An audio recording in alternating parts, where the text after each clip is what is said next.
Welcome to the Sharkpreneur podcast with Kevin Harrington and Seth Greene. Kevin Harrington is the inventor of the infomercial, one of the original sharks from the hit TV show Shark Tank, and has generated over $5 billion in TV and digital direct response sales. Seth Greene is the world's first trusted authority on cutting-edge direct response marketing, a best-selling author, and the only 3-time Marketer of the Year nominee. On the podcast, Kevin and Seth interview sharkpreneurs who share straight talk on what it takes to explode your business. 49 faces looked to him in triumph. Over the last 12 months, they had each taken turns and promoted his business for a week at a time, driving over $987,342 in revenue. What if you had a network of 50 centers of influence who promoted your business every week for a year? Grab your copy of the #1 Amazon best-selling book, The Ultimate Guide to Growing Your Business with a Podcast, at 33% off the Amazon price by going to ultimatepodcastbook.com. Again, that website for 33% off the Amazon price is ultimatepodcastbook.com. Welcome, everyone. This is Seth Greene, and today I've got a very interesting interview coming up. We'll be interviewing today Neil Twa from Voltage Digital Marketing. They claim to create 7, 8, and possibly 9-figure brands on Amazon and help them exit. They claim to have a built-in supply chain of buyers ready to invest in those brands when they are ready to exit. And they claim they can take someone who's never even sold a thing on Amazon before, literally starting from zero to hero. We're going to dive right in and see what if all of this is true. Neil, thank you so much for joining us for the hot seat today. I appreciate it. Thank you for having me on. Our pleasure. So let's go back in time just a little bit. How did you get started on this Amazon e-commerce journey? Okay, so not to bore anybody with a long story and things my mom might find interesting. Short story. All right. So got out of the corporate world in 2007, thought I could become a business builder, and very quickly realized I needed help. Being in a corporate world, very different than being an entrepreneur. So I went and sought a mentor, and the mentor basically helped me understand the gap between being corporate brain and being actual business owner who is a entrepreneur to start, and then moving into a business owner framework, which is very different if you understand the two. Long story short, I needed more clients for my management consulting firm. I needed to expand myself out and learn how to duplicate my efforts into becoming a real business owner. And through that process, learned lead generation online marketing. I was doing it with mobile phones and uploaded spreadsheets before even web interfaces were there. And we were doing dating offers in different countries. And one of the best ones ended up in South Africa with a dating offer, started making me $1,000 a day. And in 2008, that was pretty cool. So by 2009 and 10, I was building that lead generation surface for other companies, almost like affiliate marketing, if you will. And I realized they had brands and products I was supporting. And I just realized if I could own the front end of the offer, why didn't I own the products on the back end? So I started looking at it from a business and a product and physical product space, which just long story led me to Amazon because I was doing lead gen. It was an SEO thing. It was coming up fast. They just bought a logistics company. They rebranded as what's called FBA or Fulfilled by Amazon. And they started using that to move products, even more products than just books to the customers, last mile, anything to all people in 30 seconds or less, right? Jeff Bezos. So the end of the story here, we basically spent the last 10 years building those brands, got started on Amazon, started to use it as an SEO search engine optimized for products instead of just information, which is really cool, pretty unique. And if you paid any attention in the last 10 years, Amazon has blown up. If you paid attention to their stock, hopefully you got in on that early. If you've seen anything on the Amazon side of the house, that now at 28% market share, it's a juggernaut. It's one of the largest in the country. In fact, Walmart wants to be Amazon and TikTok wants to be Amazon and Amazon wants to crush all of them. And we had built multiple brands and helped multiple students over that time frame. Once people saw what we were doing, they asked us to help them. I've kept it pretty small. Never went into the major courses and program kind of crap. Stayed more on the consulting side because that's where I cut my teeth. And that's where I spent most of my life was on the management consulting side. So I stayed in that business building mode. Still continue brands. One of them, we sold almost 500,000 in units in just one product line and one brand. In the last 10 years, we've gone on to do 8 of those different brands, sold some of them. And this year we're in acquisition mode. This year we're going to set out to acquire 5 companies that are going to be anywhere between 5 and 10 million in revenues. That is quite a backstory. And it sounds like you've done the secrets to building an 8-figure Amazon brand. But let's talk about the folks who are listening to this now. Who is this for? Because you claim to say you could take someone who's never sold anything on Amazon before and make them successful. Is that really true? Is that who this is for? Yeah, it really gets down to tenacity, grit, and perseverance. If you don't have an expertise in entrepreneurialism and business online, that is one of the things we do is help train. It's why I can't do it for everybody and I can't really help everybody. because I believe in doing one-on-one support, and our team does the one-on-one support to help people get through the process of learning how to do it, how to become an entrepreneur, start up your first business, and actually have success in the marketplace. It's important to me, so I make it small and we make it very tight. People like Adam, who just literally launched his brand in the last 30 days, getting over 13,000 in sales. Brand new guy, works 40 hours a week. He's a pharmacist. He's got 2 kids he's juggling and sports and activities, and he pulled it off. Why? Because I give him the credit. He actually executed. He did the steps. He led with the playbook. He went and did it. And as we say out here in the country, you can lead a horse to water, but you can't make it drink. All right. At the end of the day, he drank the water, drank the Kool-Aid, if you will. And he did the work. And kudos to him, because in the same time, I've had other people who've been given the same opportunity and didn't drink the water. So not everybody is of the right aptitude to do this. It's very important we understand that. Could just about anybody do it? Yeah, like Alex did it. Alex is a stay-at-home mom, and she was running around with a toddler the other day and then posted her results in our group for her new market test that went off. Her market test of a few hundred units actually went profitable, which doesn't always happen when you do a market test. And because of that, she's getting 1,000 units and she's going to start scaling that. But she's a stay-at-home mom and she runs around tracking down a toddler. So at the end of the day, what are those 2 people doing? And I could keep going with those people. But at the end of the day, what were those 2 doing? They were doing something other people were not willing to do. And quite frankly, Seth, the bar's pretty low today for people who want to take action on things. You could literally step over the bar now. It's laying on the ground. And so if you take some imperfect action and follow a process, some little perfect things are going to happen along the way. You just have to be willing to step over the bar, take responsibility and say, I want to do this no matter what. And then those are the people who ultimately I want to work with, because they want to be successful and they want us to help them. They're going to come after us too, not just make us come after them. So it really gets down to that kind of winning attitude. Could I make somebody who's reluctant do this, skeptical do this? Probably not. They're going to convince themselves out of it. They may be in a limiting belief system. They may be stuck in a scarcity mindset. They may not be thinking in the opportunities and abundance that are still very much in front of them. And I can't convince you otherwise. You need to make sure that you want to do this kind of model, above any other kind of model. And then I can take those people, my team can take those people and shift them into great business builders with physical products. So you mentioned a couple of those folks who literally just did this. So with all of the Amazon growth and everything going on, is it a good idea to start an e-commerce business this year? So let me tell you what the variables of their success look like. Because if you're going to launch a product that's $30 or less on Amazon right now, don't even try. If you think you can pull off a Me Too product without any sort of innovations, don't even try. If you think that products and logistics and that kind of stuff sound overwhelming to you, then this may not be the best business model for you. Can you do it? I've taught 19-year-old high school dropouts how to do it. He's a multi-7-figure earner now. I've taught 76-year-old grandmas how to do it. Here's the variables that they used, okay, the little bit of mechanical variables that made the success. You have to go by the numbers, all right? You can't sell that $30 or less product anymore. We sell in the $50 to $150 retail range, maybe even a little bit higher. Adam's product is around $150 and Alex's product is around $170, just to give you some insights. Why is that important? Because revenues is just vanity, profit is sanity, and cash flow is king. You cannot move a product and sell $50 anymore on Amazon and have the kind of cash flow and profitability that allows for growth and from growth to go to scalability. It's very important we understand this.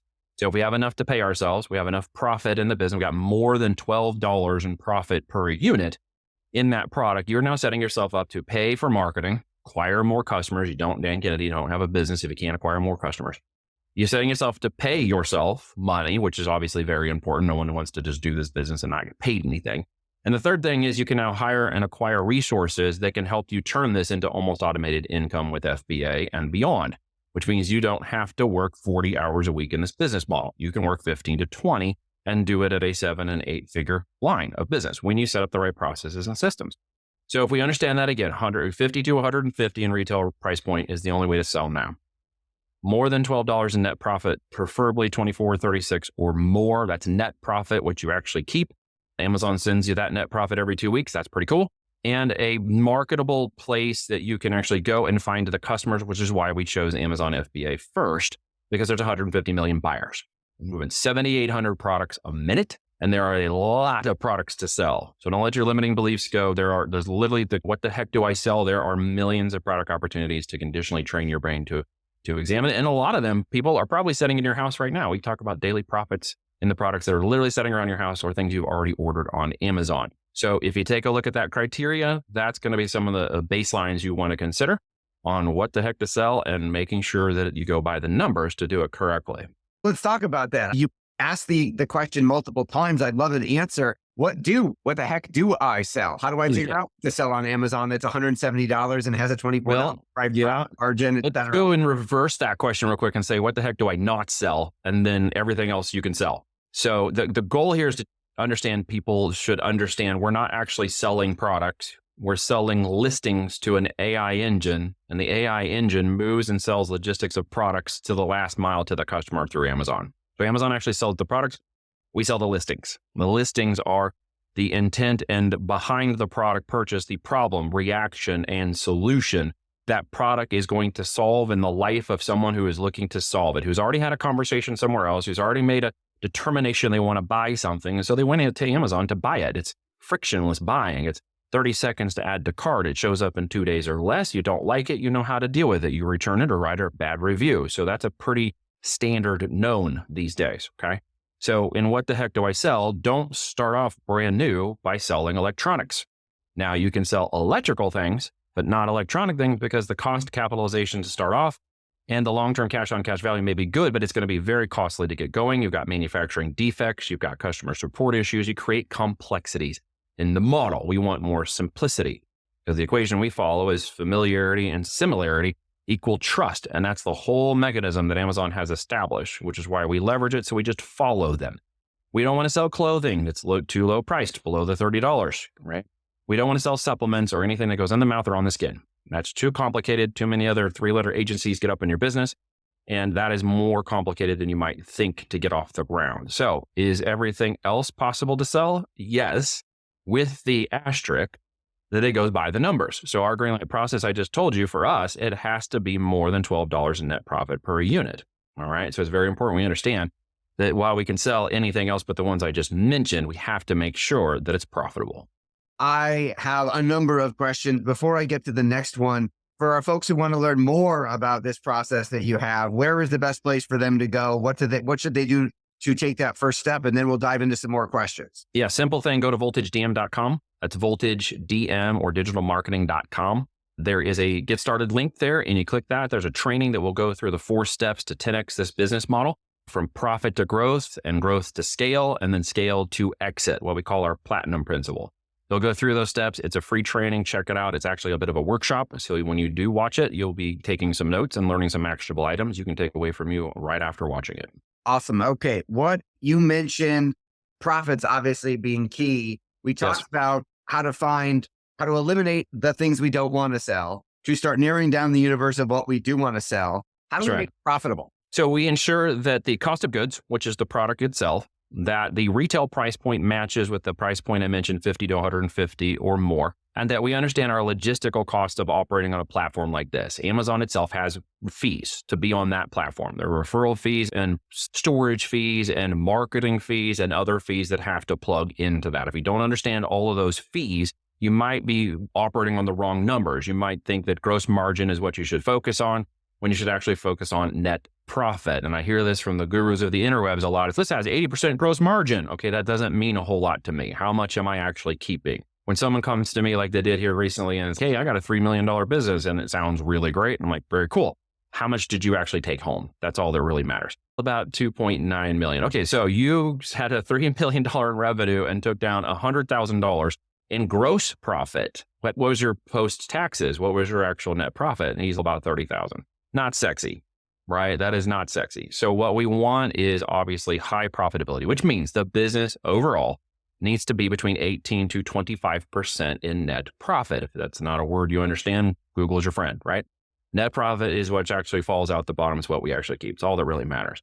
So to get to that, each product has to stack up on a net profit that begets a profit and loss statement that becomes profitable overall. So every product we sell has to match that.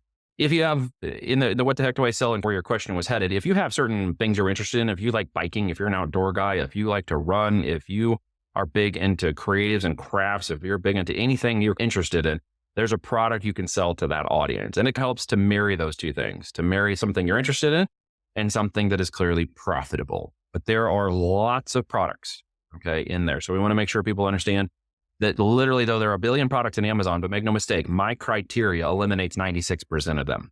So you may accidentally choose one of the wrong products if you're not following this criteria. About 4% of those products, and by the way, that's still tens of millions if you do the math, are of product opportunities that meet this criteria that we're going after right now. Okay. So then how do I choose like what niche I want to sell products in? Yep. So I would say there are about 6 niches on Amazon. They're located in this big filing system that Amazon is, right? So it's a big filing system of data. There are 6 of them. Home and kitchen and outdoor gears are going to be in that space. There are, I have to remember the other 3 off the top of my head, but there are millions of products within that space that match up with it. And it literally could be, and is most likely, something you have already purchased in the last 90 days of Amazon. So if you got one of these little devices sitting on your desk right now, it's called an iPhone, and I'll do some conflict marketing for us right now. All iPhone people are fanboys and all Android people suck, right? So if you get an iPhone and you're cool, no, pull up your Amazon app, look at the last 90 days of history. By Amazon's own admission, 60% of the products that are sold through the .com come from third-party sellers like us. All right. That means that most of the products that you purchased in the last 90 days are something that someone like us sold. It's a great place to start to look at which category and niche of home or outdoor or patio or sporting outdoor goods or whatever is going to match up with that profitability. At the end of the day, I will sell fuzzy bunny slippers to grandma if it's profitable, because she's super happy and wants to scoot all around and tell everybody how much she loves her fuzzy bunny slippers. That makes me super happy. Do I need to be passionate about fuzzy bunny slippers? No. Do I need to know how the passionate people want that product as part of that solution? Absolutely. That's just good business. Let's say I followed these steps so far. I picked out a niche. I picked out a product that's profitable. It sells for the right price. How do I get the right people to see my product? How do I get them to find it on Amazon? Yeah, so it's important to understand that this engine right now is keyword based, but this is about to change with a new published scientific paper that literally just came out last month. We've known this is coming along the lines. Amazon's changing and is being adapted by AI. All the systems are. It's called Cosmo. It's going to change up some of the things I'm telling you right now, but it has not been determined when it's going to roll out. They're still testing. So for right now, this is very relevant and will change. So let me give you that a little bit of caveat as we learn more about what's happening. But the whole system is keyword based. All right. It means if you enter a keyword, I want a 12 bottle wine rack, it is going to serve you up listings that match up with a 12 bottle wine rack. So your goal is to create what we call hyper relevancy. If I'm going to go launch a brand in, they say, wine niche, and I'm going to look at the different products in there that wine connoisseurs want, and I'm going to put myself into the frame of mind of somebody who enjoys wine, and maybe you do too, and so it's a little easier for you to think through this. So the end result would be that if I want a particular kind of product, I'm going to go research products that show up under that search. And in that process, I'm going to look and say, okay, could I produce or create a product that's like that? In that process, I'm thinking about a brand that would serve people who are wine connoisseurs. I'm thinking about products that match their intent and the different kind of solutions of chilling a bottle or keeping a bottle safe or storing enough bottles in a dry area or putting a cork in it so it doesn't go flat or whatever, and making sure that I am producing a great product. So this whole engine is geared to show you those products just in time. And it then tracks you around the web and follows you all over the place when you start looking at them to try to get you to come back and buy them. So as you're looking at these keyword systems, it's broad, phrase, and match keywords. Those are just keyword types that have to do with how this engine, which is called a latent semantic search engine, looks through the products and determines where your relevancy is. So there's this thing they developed. It's called the item type keyword, and it is in the filing system. So if I'm going to sell a wine rack, there's actually a node, okay? A node is just their technical term for where this item type keyword lives, ITK, and it could be called wine rack. Now, does that sound relevant to someone who's producing a product that's a wine rack who's also selling a brand of wine connoisseurs? So now we're being hyper relevant. It's very important we're hyper relevant. Why? Because our conversion rates for somebody interested in wine, and specifically 12 bottle wine racks, is going to be much higher when I focus brand and intent and customer intent to a product or solution that matches up. That's called hyper relevancy. All of the results in Amazon are relevance based. When you go and do a search on the desktop, you'll see it defaults to what's called relevance. It does the same thing on your mobile device as well, which, by the way, you probably already knew this, but mobile phones have now overtaken desktop for purchasing. 58% of all purchases are now done on mobiles, which means somebody's buying something all the time, and specifically on the Amazon app. My wife 2 to 3, 4 times a week, stuff showing up at our house. Like all the, we have homeschool kids and it's just crazy. And so stuff shows up all the time at our house, which is very convenient. The long story short, this big search engine is really searching through products and it's looking for product relevancy. And if you're tied into that relevancy, then it is going to give you more impressions, which means people are going to see your product more. Then you'll potentially get more clicks if you've done a great job presenting the product and use photos. And then obviously clicks give the opportunity for sales or conversions. And to get traffic organically, it's one of the first things we work on is building a very hyper relevant listing and product that goes into the engine. Then the first 7 to 14 days proves that I can get organic traffic from the engine. If I can get organic traffic from the engine, impressions, clicks, even sales, during that first 7 to 14 day market test, then the engine is rewarding me and it's time to follow that reward. And there's a number of things we do after that to prime the engine so that it believes we're a better product, even with 0 reviews. Then we can start making sales every day with that product in the right organic setup within this keyword system engine. Now, the caveat to change is it's going to become a little bit more AI driven with the Cosmo rollout. So we're watching to see how they're going to change and tie keywords or non-keywords to semantic and latent semantic search engine relevance, which is now going to tie to your history of purchasing, the history of people like you, as well as what you watch. So if you probably know this, they bought Twitch recently. They got Freevee now showing ads. They've done Prime and ads. So they're building up this whole engine of marketing and media distribution to basically tie this AI to your search history. So I don't know if you like Reacher or somebody's listening to this or likes Amazon Prime or whatever. It means that if you have any intent to buy products that are relevant to somebody who is watching Reacher on Amazon Prime, you're going to see that product appear during the video sequence for intent. And they did a test on about 10% recently of Amazon searches, and it increased 0.7% CTR. Doesn't sound like a lot, does it? But 0.7% CTR equates to around $4.9 billion in new revenue, just with that 10% market share. So things are about to radically change. We're going to stay on top of it. Every week we have our coaching masterminds to ensure we're on top of it because these changes are very impactful for existing brands and are going to be really cool to watch with new brands. That makes a lot of sense. We had a request coming in for the website again for folks who want to learn more. Yeah, voltagedm.com, voltagedigitalmarketing.com. Or you can just Google me. My last name really is Twa. It's not an acronym. And no, I'm not a small Asian guy. But if you Google Neil Twa, you'll find all my social media as well. All right. We've spent a lot of time talking about how to make money selling products on Amazon. Yep. Why do you say that your people make more money when they stop selling on Amazon?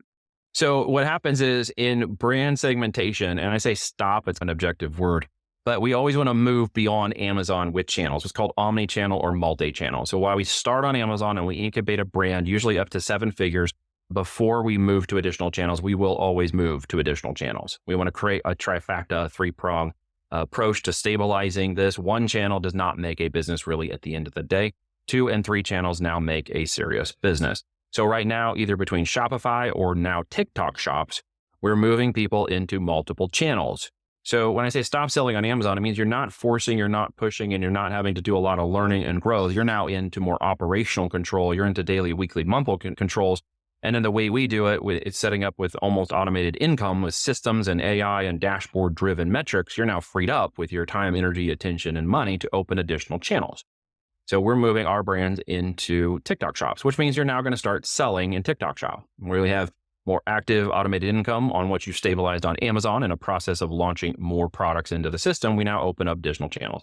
Why TikTok? Because there's literally 25% spillover from our TikTok shops is ending up on Amazon and increasing our market share and profitability on Amazon. So TikTok shops is blowing up great. So we move our products and brands and listings. We get our affiliates inside of TikTok's ecosystem. It has now become a brand discovery platform, which is really cool.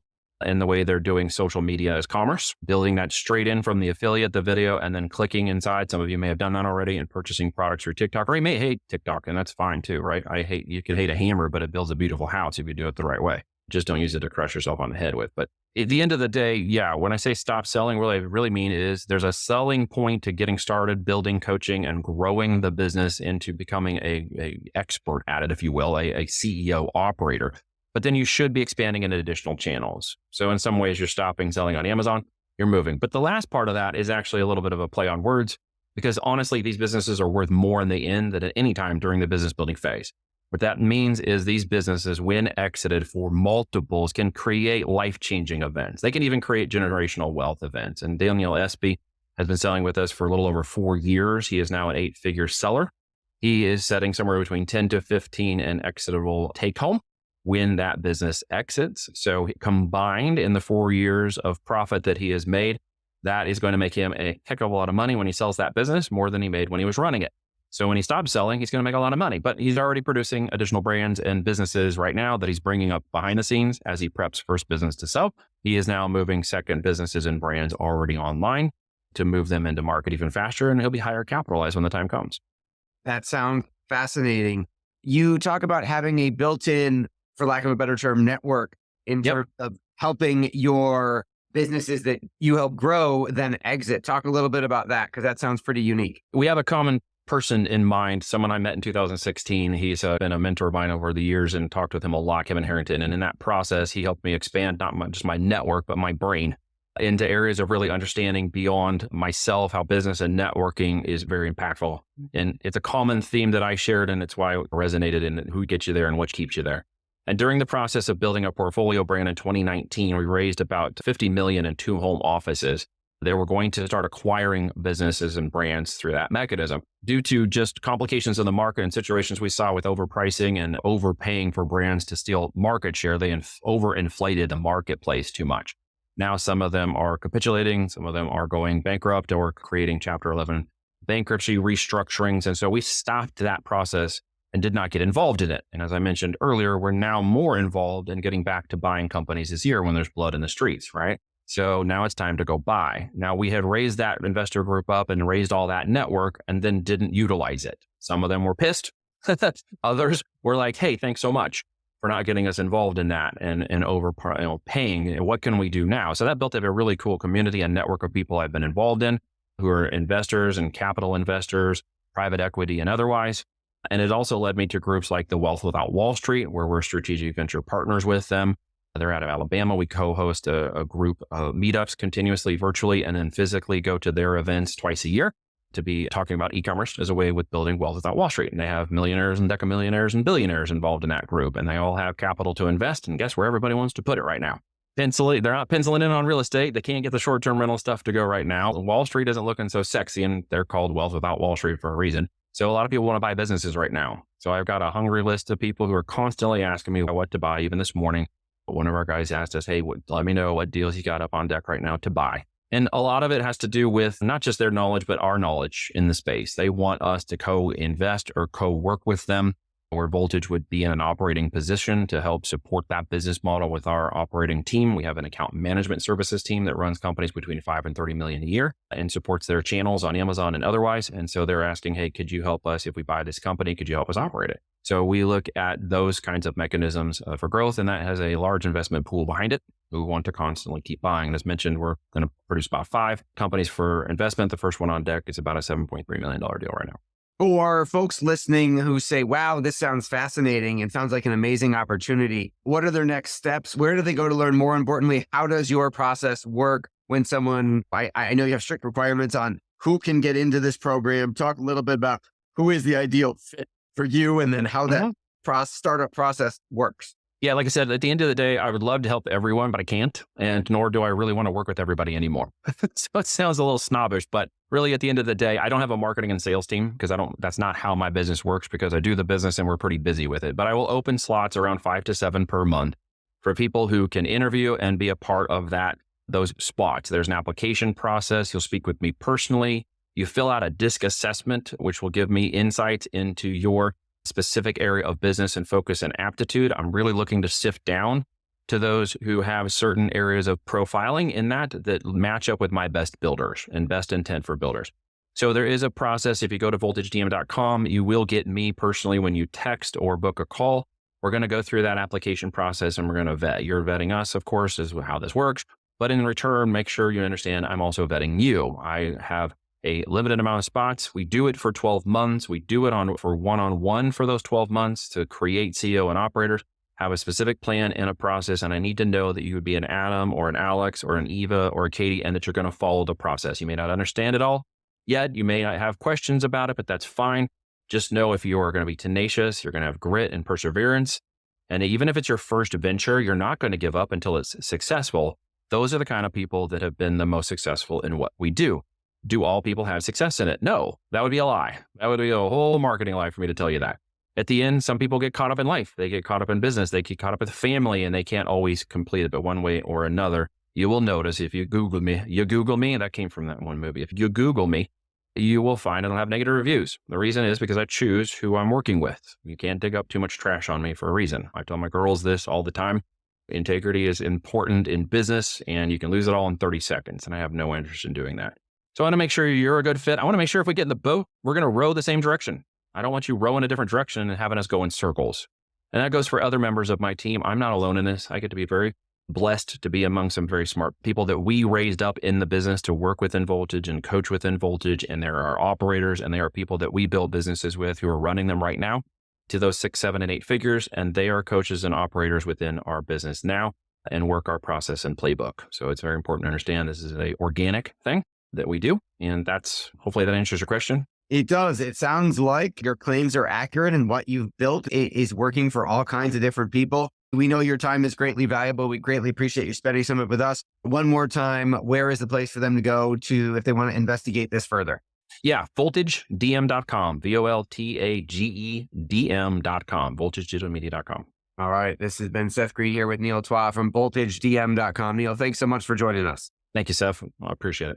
Thanks everybody for watching or listening. We'll talk to you or see you next time. If you're serious about building an e-commerce business starting on Amazon FBA, what if myself and my team worked with you one-on-one to execute the steps outlined in the podcast while helping you discover what the heck to sell, how to make sure it's profitable, and how to successfully launch a brand, plus how to do it under a consulting plus performance-driven model where I put a $10,000 skin in the game guarantee for those that show up and are serious about building a real business done with us. If yes, text keyword profit to +1 417 413 4209. That's 1 417 413 4209. And I will personally respond with a few simple questions. If you're not in the US or Canada, please visit voltagedm.com. That's voltagedm.com. Click Get Started and book a no-pressure discovery call with me or a member of my team to learn more about the Business Builders one-on-one coaching and mentoring for CEOs, entrepreneurs, and those looking to build an empire or retire using the power of e-commerce. Once again, thank you for listening, and be sure to tune in next week for a brand new episode of the High Voltage Business Builders podcast. Why do so many businesses struggle while others seem to explode overnight? Do you wish you had the secret to this type of exponential growth?